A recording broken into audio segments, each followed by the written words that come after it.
أعوذ بالله من الشيطان الرجيم. بسم الله الرحمن الرحيم. قال رب فانظرني إلى يوم يبعثون قال فإنك من المنظرين إلى يوم الوقت المعلوم قال فبعزتك لأغوينهم أجمعين إلا عبادك منهم المخلصين قال فالحق والحق أقول لأملأن جهنم. صدق اللہ العظیم. یہ سورہ صاد کی آیت نمبر 79 سے آیت نمبر 85 تک 7 آیتیں آپ حضرات کے سامنے تلاوت کی گئی ہے.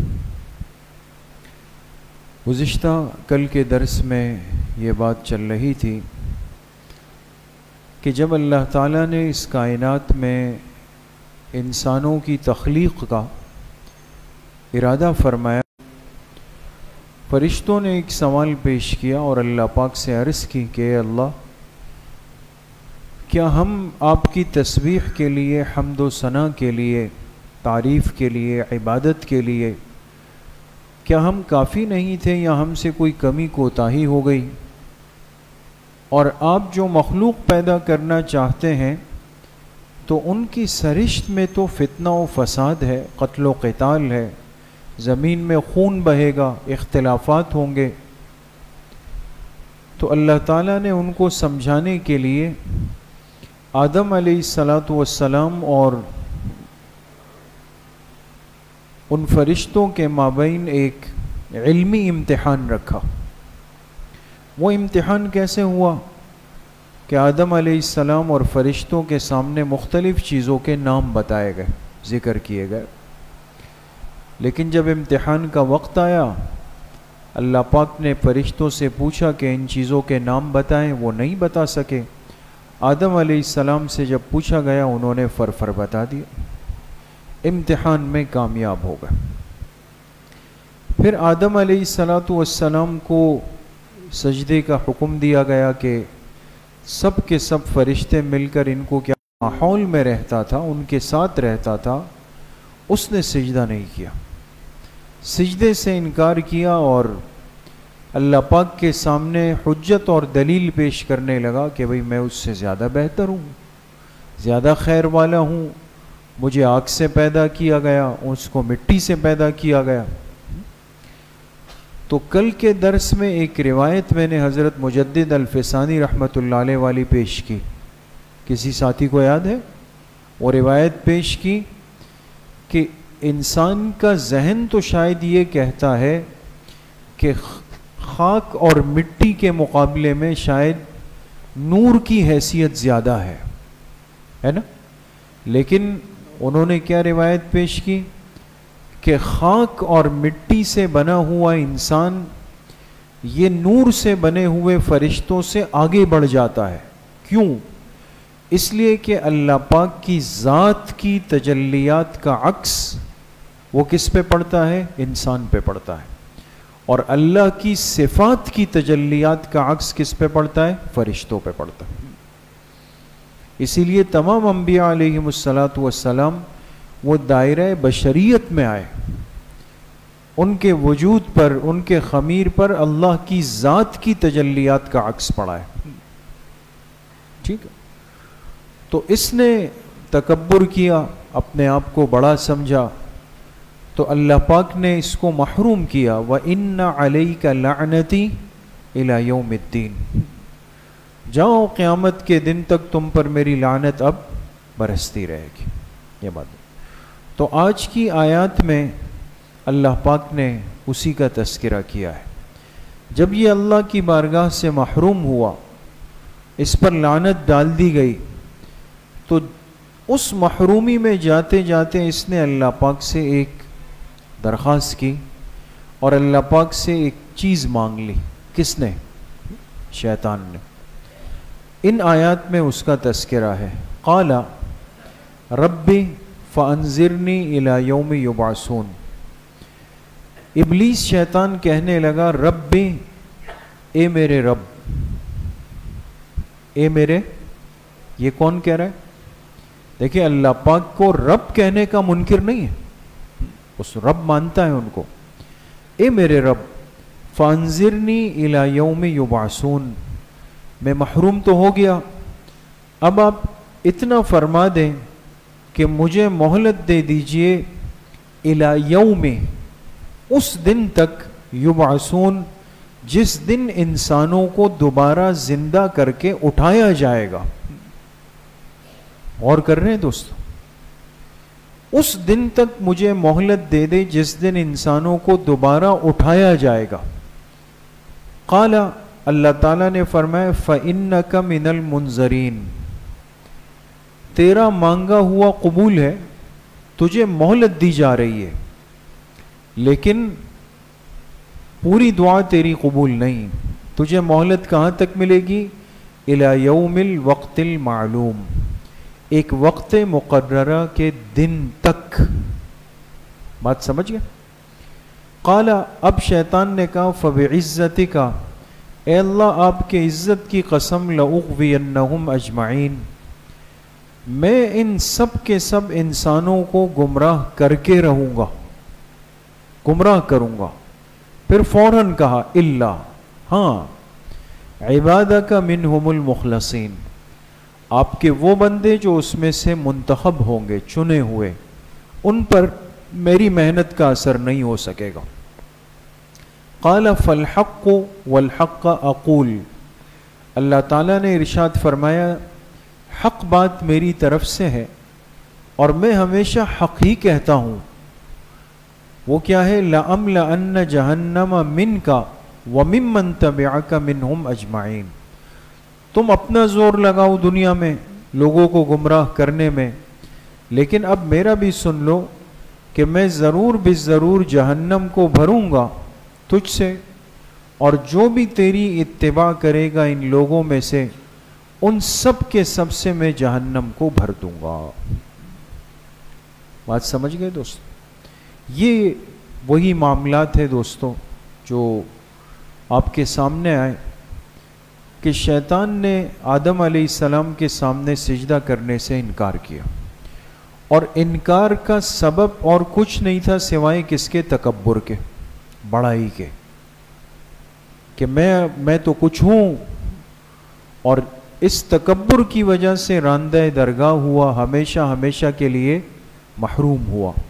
اس لیے خود جناب نبی کریم صلی اللہ علیہ وسلم نے بھی اپنی امت کو اس خطرناک مرض سے بچانے کے لیے بڑی سخت وعیدیں ذکر فرمائی، اور اس کو ام الامراض فرمایا گیا کہ تکبر کیا ہے؟ ام الامراض. یہ تمام گناہوں کی ماں یعنی جڑ ہے. یہ جڑ ہے کہ جس نے شیطان کو محروم کیا. اس لیے شیخ سعدی رحمۃ اللہ علیہ فرماتے ہیں تکبر عزازیل را خوار کرد، بزندان لعنت گرفتار کرد. تکبر نے ابلیس کو خوار کر دیا، محروم کر دیا، اور ہمیشہ ہمیشہ کے لیے اللہ کی لعنت میں گرفتار کر دیا. اور دوسری جگہ فرماتے ہیں شد عزیز آدم چو استغفار کرد، خوار شد شیطان چو استکبار کرد. فرماتے ہیں آدم علیہ السلام عزیز بن گئے، عزت والے. کیوں؟ چو استغفار کرد، اس لیے کہ جب وہ اس جنت کا ایک دانہ کھایا ہے نا لاعلمی میں، اور اللہ پاک نے فرمایا کہ زمین پہ اتر آئیں، اب زمین پہ جانا ہے، تو یہ نہیں کہ اللہ پاک سے ناراض ہوئے یا گلے شکوے کیے، استغفار میں لگ گئے.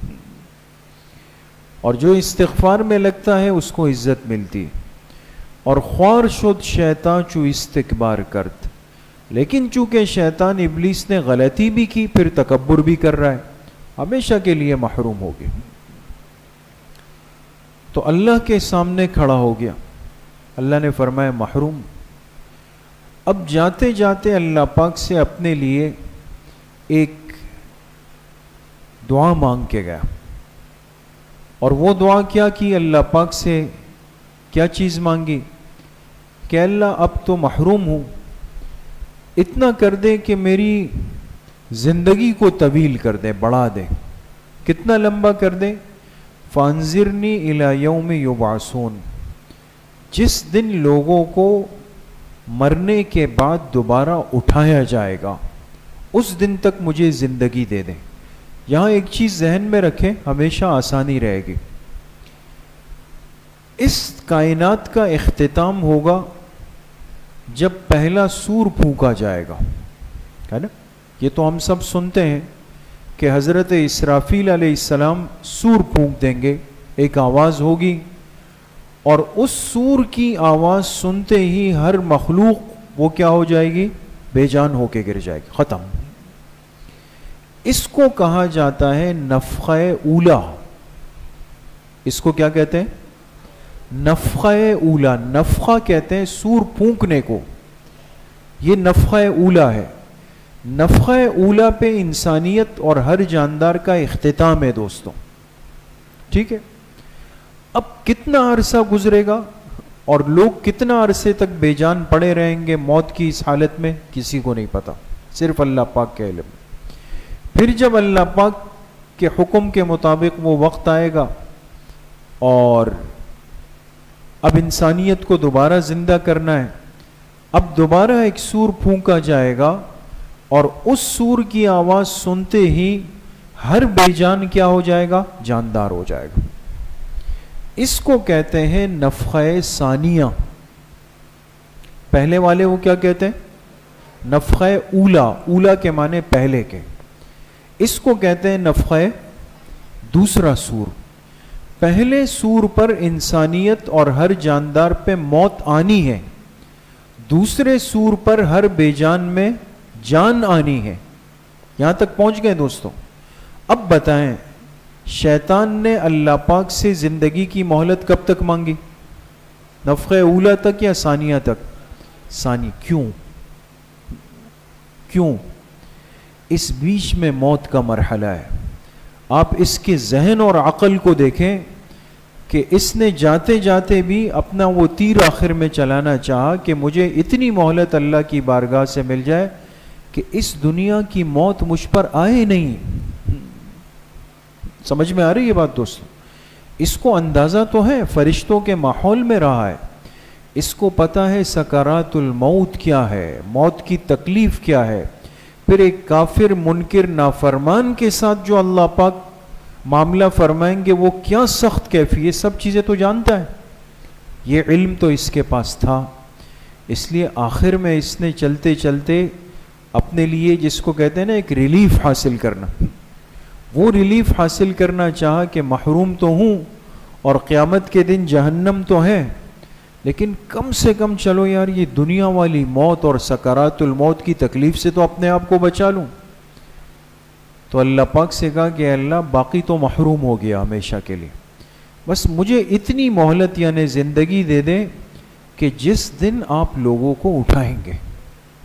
بات سمجھ میں آ گئی؟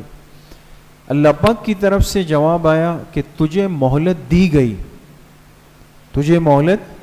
اس کو لگا کہ کام بن گیا، لیکن اللہ پاک نے فرمایا الی یوم الوقت المعلوم. آدھی بات تو تیری قبول ہے، مہلت تو دی جا رہی ہے، زندگی لمبی کی جائے گی، لیکن نفخہ ثانیہ تک نہیں، نفخہ اولا تک موت تجھ پہ بھی آئے گی. لہذا شیطان کی آدھی بات آدھی دعا اللہ نے قبول فرمائی، لیکن جب پہلا سور پھونکا جائے گا اور موت ہوگی تو اس شیطان کو بھی اس کی لپیٹ میں لے لیا جائے گا. بات سمجھ گئے؟ دوسری بات اس کے ذمہ کے اور کس کے مابین چل رہا ہے؟ جی ابلیس، شیطان کے مابین نا، اللہ کے اور ابلیس کے مابین چل رہا ہے. اور یہ اپنے لیے مہلت اور دعا کون مانگ رہا ہے؟ ابلیس مانگ رہا ہے. اور ابلیس کی وہ دعا اور مہلت اللہ نے قبول کی یا نہیں کی؟ قبول کی. آدھی تو قبول کی، بہت بڑی بات ہے. کب سے یہ ظالم زندہ چل رہا ہے اور کب تک جائے گا؟ تو اس سے علماء نے یہ نقطہ نکالا کہ دیکھیں اس سے معلوم ہوا کہ دعا کی قبولیت کے لیے ایمان بھی شرط نہیں ہے. اللہ کی ذات اتنی مہربان ہے کہ اگر یہ مومن نہیں کافر بھی، اور کافر بھی وہ جو کفر کی بنیاد ہے ابلیس، اگر وہ بھی اس اللہ کی شدید ناراضگی کے وقت اللہ پاک سے مانگنے لگ گیا، اللہ نے اس کی بھی سن لی۔ مومن کیسے اللہ پاک سے پریشان ہو سکتا اور اللہ سے گلے شکوے کر سکتا؟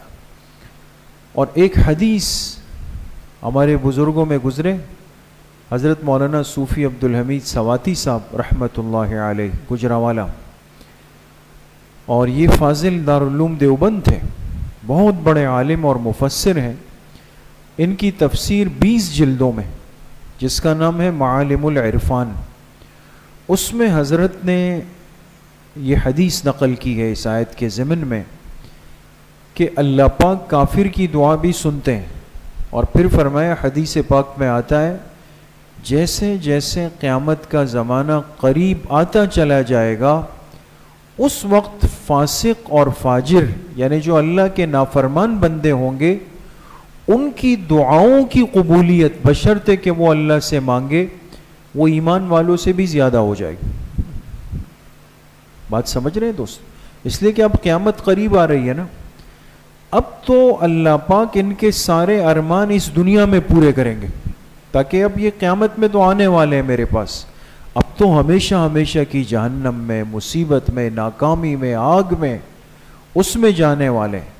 چلو بھائی اب جب یہ مانگے اس کو دے دو، تاکہ اس کے دل کے ارمان اس دنیا میں پورے ہو جائے۔ مومن کی دعائیں تو اللہ پاک بہر صورت سنتے ہیں، کوئی دعا مومن کی کلمہ گو کی رد نہیں ہے دوستو، قبول ہے، لیکن آیا اسی صورت میں دے دے، اللہ کی مرضی، یا اس دعا کے بدلے اللہ آنے والی مصیبت پریشانی روک دے، اس کی مرضی۔ اور سب سے بڑھ کر یہ کہ اللہ مومن کی دعا کو آخرت کے لیے ذخیرہ کر دے، سٹاک کر دے، اور جب یہ بندہ اللہ کے پاس جائے، اللہ پاک کی طرف سے انعامات کی بارشیں ہو جائے۔ اس لیے فرمایا یہ مومن جب دیکھے گا تو کہے گا کاش دنیا میں میری کوئی دعا قبول نہ ہوتی۔ تو اس ذات کے سامنے تو اٹھے ہوئے ہاتھ کبھی رد ہی نہیں ہے۔ تو قرب قیامت میں کافر کی دعائیں اور فاسق اور فاجر کی وہ زیادہ قبول ہونے لگ جائے گی، لیکن یہ اللہ کی ناراضگی کی علامت نہیں ہوگی، یا اس نافرمان کی کاملیت کی علامت نہیں ہے، بلکہ اس کی پکڑ کی علامت ہے کہ اب اللہ پاک اس کو دے رہے ہیں تاکہ قیامت کی سخت پکڑ اس کے حصے کے اندر آ جائے۔ تو بہرحال شیطان نے اللہ پاک سے مہلت مانگی، اللہ پاک نے اس کو مہلت دے دی۔ اب مہلت ملنے کے بعد اس نے ایک دعویٰ کیا اور کہا کہ اب اے اللہ آپ کی عزت کی قسم، اب میں اپنے کام میں لگوں گا اور سب لوگوں کو گمراہ کروں گا۔ لَأُغْوِيَنَّهُمْ أَجْمَعِينَ، اجمعین کا ترجمہ کیا ہوتا ہے دوستو؟ جی سب کے سب، بات سمجھ میں آ گئی؟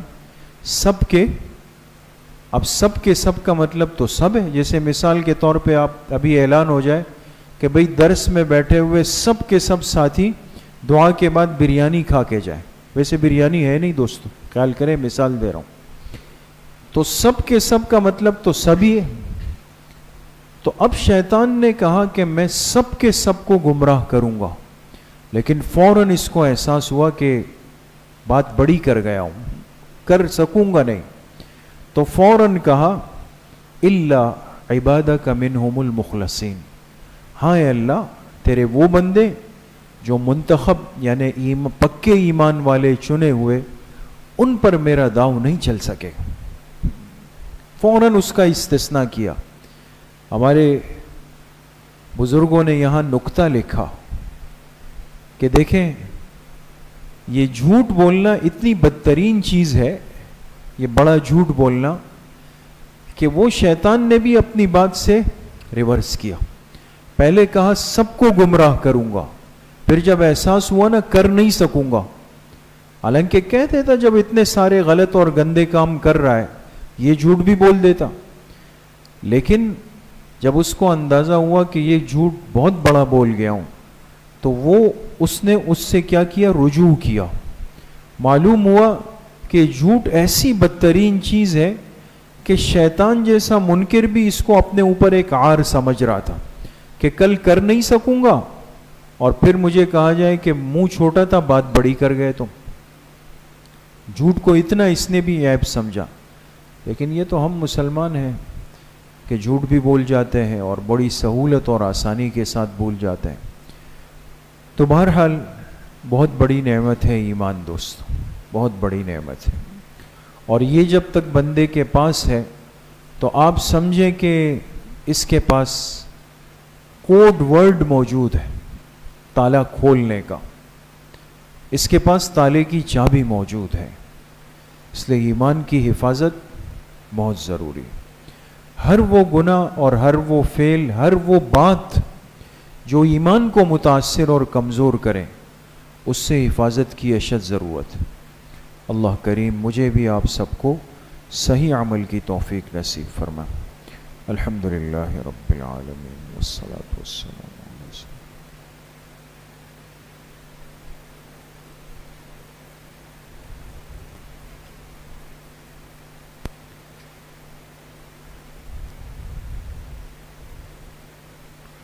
وصلی اللہ وسلم علی نبینا محمد وآلہ واصحابہ اجمعین برحمتہ.